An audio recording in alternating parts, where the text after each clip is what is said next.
Welcome back to Sideways Look, looking where others don't. I'm Dr. Paul. Every fall, as the leaves start to change and pumpkin spice take over the shelves, another season arrives in Washington. Government shutdown season. Once again, the deadline is here, and lawmakers are still at a stalemate. Why does this keep happening? Why does Congress treat brinkmanship like a sport? And most importantly, who really pays the price when the government grinds to a halt? That's what we're breaking down today. What exactly is a shutdown? A shutdown happens when Congress fails to do its most basic job: fund the government. Without spending bills, federal agencies lose their legal authority to operate. That means hundreds of thousands of workers are furloughed or forced to work without pay. National parks close, new passports stall, loan approvals freeze, and benefits get delayed. Essential services like the military, Social Security, air traffic control keep running, but under strain. In other words, shutdowns aren't natural disasters. They're man made crises triggered by political failure. Here are four reasons why this keep happening. It comes down to a cycle that's become Washington's bad habit. Number one, budget deadlock. Congress is supposed to pass 12 separate funding bills every year. Recently, it struggles to finish any one of them on time. Number two, partisan leverage. Threatening a shutdown becomes a bargaining chip, not to fix the budget itself, but to force policy wins on issues like immigration, healthcare, or spending cuts.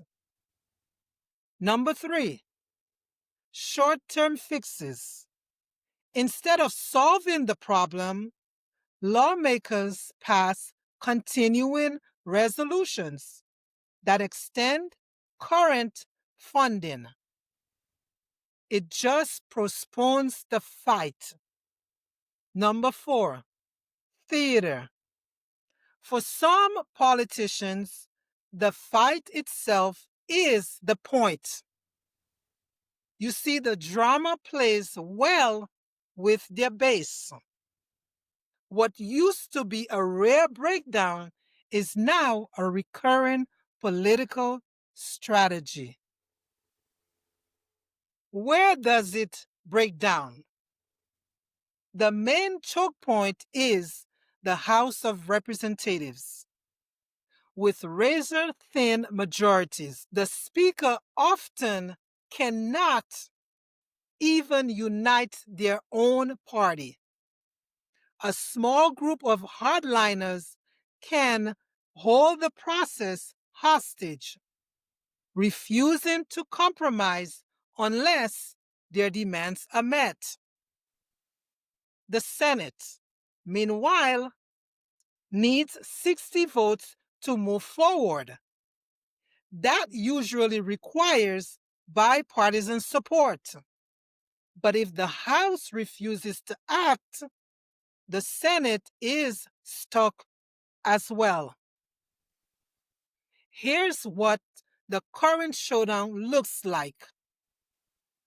Democrats are pushing to extend Affordable Care Act, subsidies, and reverse recent Medicaid cuts, arguing millions could lose coverage if those expire.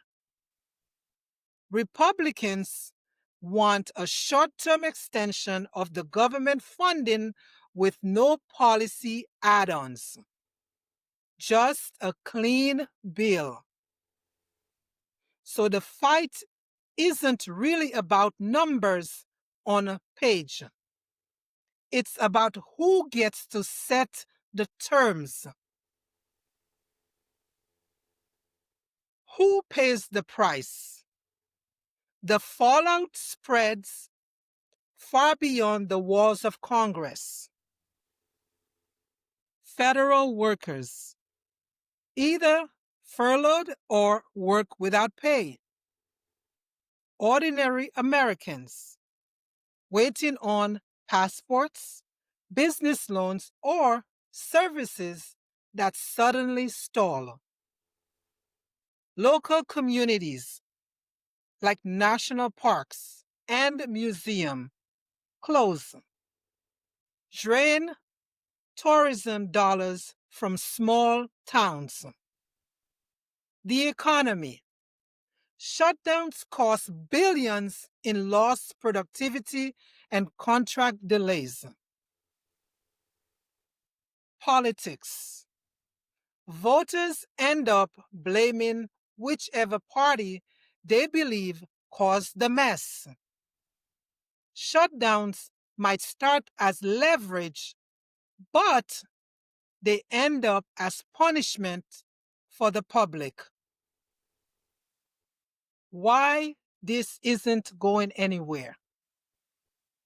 Shutdowns have become part of Washington's political toolkit. And here's why they're not disappearing anytime soon.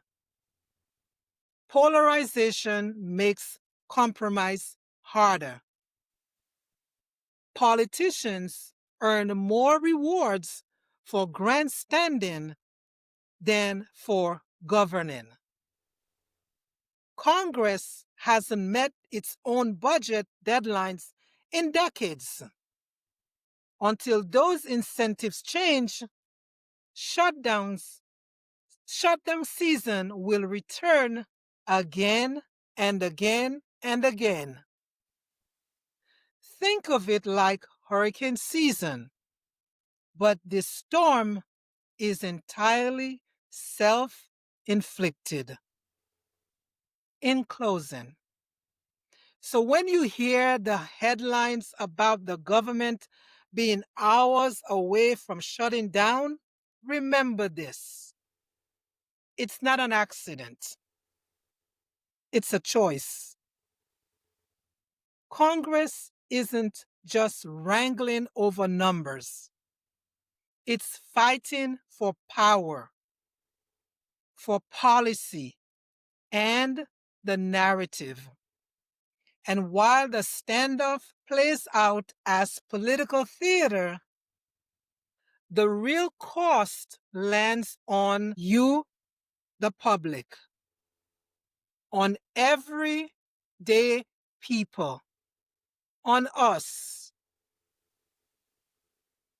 This has been Sideways Look, looking where others don't. I'm Dr. Paul. Until next time, keep questioning what seems routine, because sometimes the normal crises are the ones we should worry about the most. Don't forget to share, subscribe, leave a comment. Until next time, see you on the next side.